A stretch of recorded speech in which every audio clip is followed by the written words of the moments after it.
Go. Hey folks, welcome to my front yard.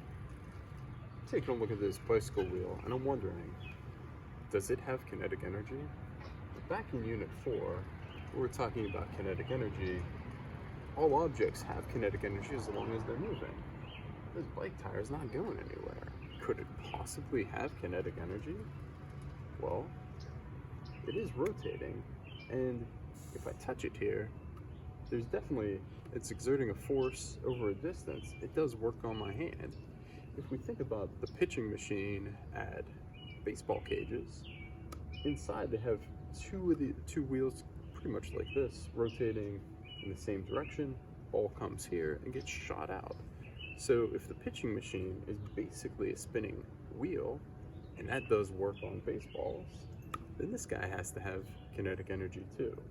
But it's not going to be our normal translational kinetic energy. It's going to be rotational kinetic energy. Here's how it works. If we take a look at one of these points on the wheel, when it moves around, it has a speed, has an angular velocity. So what we want to know is, how does the angular velocity relate to the speed? Well, the speed of the wheel, or that point on the wheel, is going to be equal to the radius, how far away it is, times the angular velocity. So real quick, we've got units in meters, and then we've got radians per second. So we're going to come out with meters per second. Well, the radius here is going to get rid of those radians.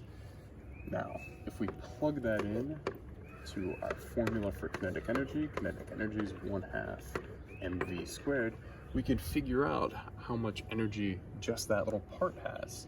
So we'll take this r omega here and put it in for v squared, and that's going to give us 1/2 m. Love chalkboards, they're the best. R squared omega squared. So now, if we think about the wheel in its entirety, the whole wheel is made up of an infinite number of little tiny pieces, right? That's what calculus is all about. We break up something large into an infinite number of smaller pieces, then add them back together. So to do that, we would want to take the summation of all the kinetic energies of this wheel. So when we do that, we would get 1/2 times the summation mr squared omega squared. Summation mr squared omega squared, hey, that's I, the moment of inertia. So we can figure out what the kinetic energy for the whole wheel is, the rotational kinetic energy of the whole wheel. And it works out to be 1/2 I omega squared. Pretty close to our old formula, 1/2 mv squared.